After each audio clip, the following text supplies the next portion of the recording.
Good evening दोस्तों। SP स्टूडेंटो classes में आपका स्वागत है। दोस्तों, रेलवे की तरफ से एक नोटिस आई है जो कि DFCCIL dedicated freight corridor corporation of India limited, जो कि भारत सरकार का एक उपक्रम है, में रिक्रूटमेंट है। कौन कौन से स्टूडेंट इसके लिए एप्लीकेबल हैं और कौन कौन नहीं हैं, और इसके लिए क्वालिफ़िकेशन क्या होनी चाहिए, एग्ज़ाम का पैटर्न क्या है, उसके बाद CBT कब होगा, CBT सेकेंड कब होगा, और CBAT कब होगा, जिसको आप साइको बोलते हैं, और इसमें कब से एप्लीकेशन स्टार्ट होगा, ये सब सारी जानकारियाँ हम आपको बताने वाले हैं। तो यदि चैनल पर आप नए हैं तो चैनल को सब्सक्राइब कर लीजिए और बेल आइकन का बटन दबा लें, ताकि पल पल की अपडेट आपको आपके पास पहुंचती रहे। तो चलिए दोस्तों, स्टार्ट करते हैं हम इसके बारे में। देखिए, पहले लिखा है कि dedicated freight corridor corporation of India limited is a schedule of public sector undertaking under administrative control of government of India. देखिए, ये पब्लिक सेक्टर के अंतर्गत तो आता ही है, लेकिन रेगुलेट कौन करता है? Government of India. यहाँ पर लिखा है सीधे सीधे कि public sector undertaking under the administrative control of government of India ministry of railways, जो कि इसको रेगुलेट कौन करता है? गवर्नमेंट ऑफ इंडिया, जिसमें मिनिस्ट्री ऑफ रेलवेज के द्वारा। और नेक्स्ट है इसमें इम्पॉर्टेंट नोटिस क्या है और डेट का है, शेड्यूल क्या है। Opening date of online registration application, ये देख लीजिए, यहाँ पर आपको दिया है कि एप्लीकेशन कब से स्टार्ट हो जाएगा।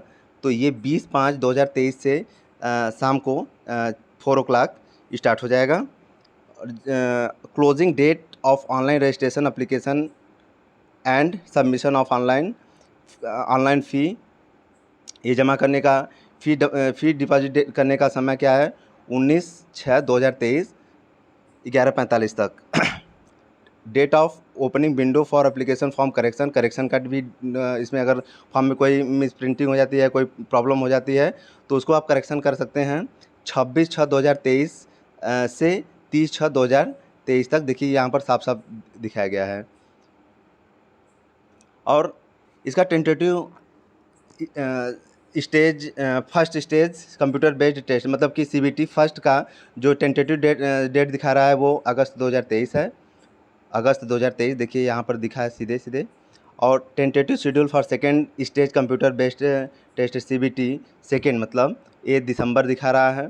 और tentative schedule computer based aptitude test CBAT मार्च 2024 तक दिखा रहा है कि हो जाएगा ये।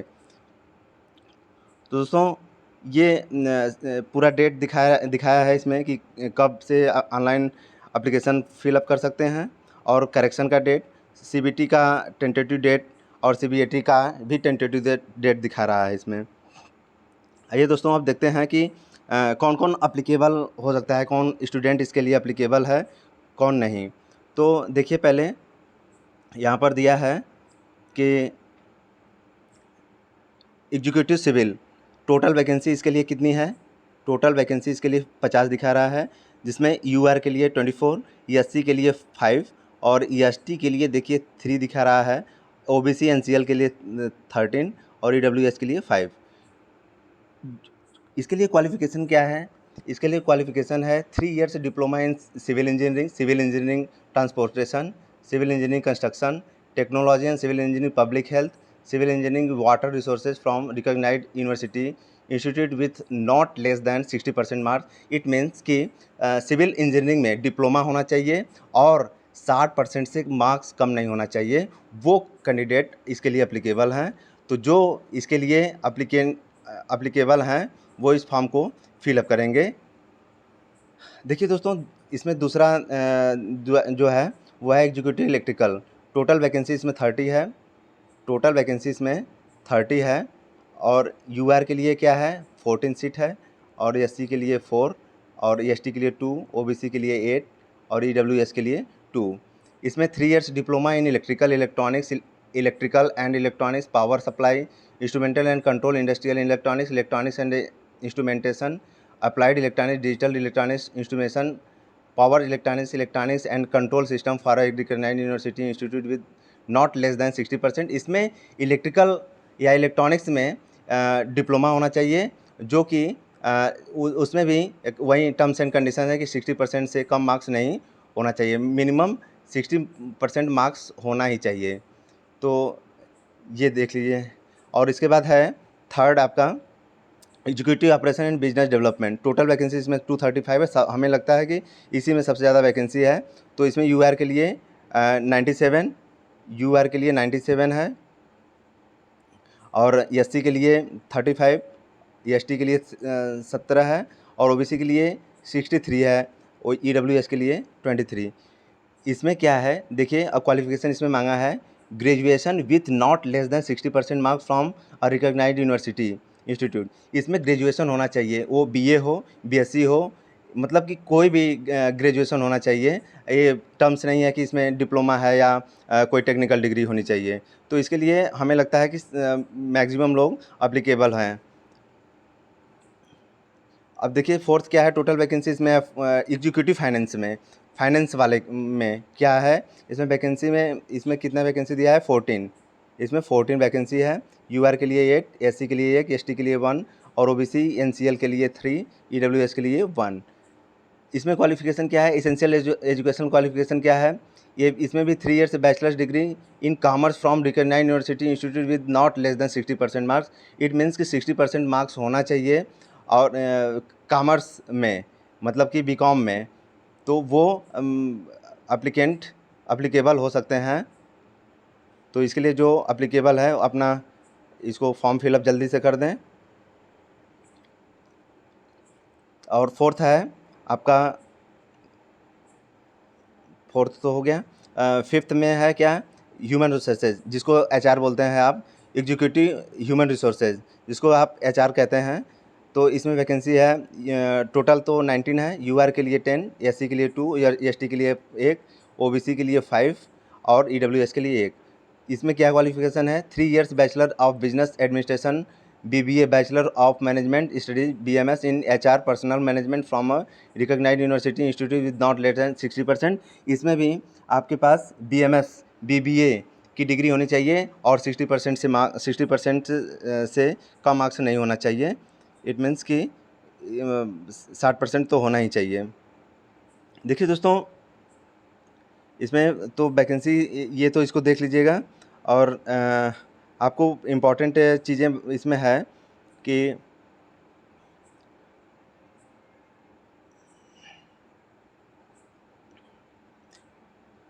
हाँ, इसमें देखिए ये इम्पॉर्टेंट नोटिस ये है कि graduate act apprentice will not be eligible to apply in lieu of course completed act apprenticeship. इसमें जो अप्रेंटिस जो अप्रेंटिस नहीं किए हुए हैं, मतलब CCAA जिनका कंप्लीट नहीं हुआ है, वो अप्लीकेबल नहीं हो सकते हैं। इसके कहने का मतलब ये है।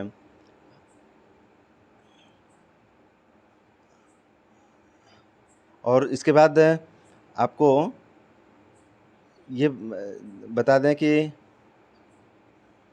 इसमें सिलेबस इसका वो क्या है। देखिए ये दिया है selection process for various post के लिए क्या क्या है। जैसे देख लीजिए कि एग्जीक्यूटिव सिविल के लिए CBT होगा, और इसके लिए CBT सेकेंड CBT 2 भी होगा। इस CBAT मतलब साइको इसके लिए नहीं है एग्जीक्यूटिव सिविल के लिए। साइको इसमें बस हमें लगता है कि यहाँ पर एक ही चीज़ के लिए साइको है, executive operation and business development के लिए साइको है, बाकी किसी में साइको नहीं है। इसका मतलब कि जो applicant executive operational and business development के हैं उसी के लिए साइको है, बाकी के लिए साइको नहीं है, CBAT नहीं है।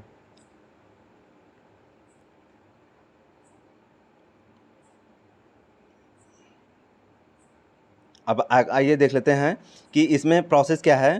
प्रोसेस ये है कि second stage computer based test जब हो जाएगा तो 20 times of community wise vacancy post notified as per merit in first stage CBT। मतलब कि जब सेकेंड स्टेज के लिए वहीं अप्लीकेबल हो 20 गुना लड़कों को बुलाया जाएगा। फर्स्ट के बाद सेकेंड के लिए 20 टाइम्स जो मेरिट में आएंगे, जितनी वैकेंसी है उसका 20 टाइम्स उनको कॉल किया जाएगा, मतलब लिया जाएगा। Computer based aptitude test CBAT for executive operation and business development 8 times the community wise vacancy of post notified as per merit in second stage. आप तो देखे हैं कि सबके लिए तो CBAT है नहीं, लेकिन CBAT जिनको देना है तो टोटल वैकेंसी का वो 8 टाइम्स उनको लिया जाएगा जहाँ जितना पोस्ट है। Document verification medical formation of panel, देखिए यहाँ पर सीधे सीधे दिया है कि document verification medical formation panel equal to normal of community wise vacancy notified as per merit. जितनी वैकेंसी है डॉक्यूमेंट वेरिफिकेशन के लिए उतने ही, जैसे मान लीजिए टोटल वैकेंसी अगर मान लीजिए सपोज करिए कि अगर इतने बच्चे पास होते हैं 500 अगर पास होते हैं तो 500 लोगों को ही डॉक्यूमेंट वेरिफिकेशन के लिए बुलाया जाएगा, अदर लोगों को नहीं बुलाया जाएगा। इसके कहने का मतलब ये है। अब आइए देख लेते हैं कि इसमें क्वेश्चन कैसे होगा। First stage CBT will consist 100 multiple choice objective type question of 1 marks each and exam duration will B 90 minute, 120 minutes of eligible PWBD candidate with scribe. इसका मतलब ये है कि 100 MCQ मतलब मल्टीपल चॉइस क्वेश्चन होंगे, objective question ही होगा, एक question 1 number का होगा और 90 मिनट्स के होंगे, और PWBD के लिए 120 मिनट मतलब 2 घंटे का समय होगा यहाँ पर जैसा कि दिया है। Candidate with the indicated syllabus for first stage CBT is given. देखिए सिलेबस में क्या दिया है, आपका सिलेबस में दिया है मैथमेटिक्स न्यूमेरिकल एबिलिटी क्या कितना 30 नंबर का होगा, मतलब 30 क्वेश्चन, और 30 जनरल अवेयरनेस कितना होगा, जनरल अवेयरनेस होगा 15 क्वेश्चन 15 नंबर का, जनरल साइंस 15 का, और लोकल रीजनिंग मतलब जिसको रीजनिंग आप कहते हैं वो 30 मार्क्स का होगा, मतलब 30 question. Knowledge about railway DFCCIL मतलब ये स्पेशली रेलवे के लिए 10 क्वेश्चन होंगे जो कि 10 नंबर का होगा। नेक्स्ट है second stage CBT will consist 120 multiple choice objective type question 1 marks each and exam duration will be 120 minutes, 160 minute for eligible PWBD candidate with scribe. Indicative syllabus for second CBT is given an annexure 4। इसका मतलब यह है कि 120 multiple choice question होंगे, 1 number का होगा second CBT के लिए, और जो PWBD होंगे वो उनके लिए 160 मिनट टाइम दिया जाएगा, मतलब कि आपका कितना हो जाएगा 160 मिनट मतलब 2 घंटा 40 मिनट। तो ये है दोस्तों नोटिफिकेशन, और इसको इस यदि आप इसको अप्लीकेबल हैं तो इसको अप्लाई कर दीजिए, और यही नोटिस है। और तब तक के लिए मिलते हैं नेक्स्ट वीडियो में। धन्यवाद। जय हिंद, जय भारत।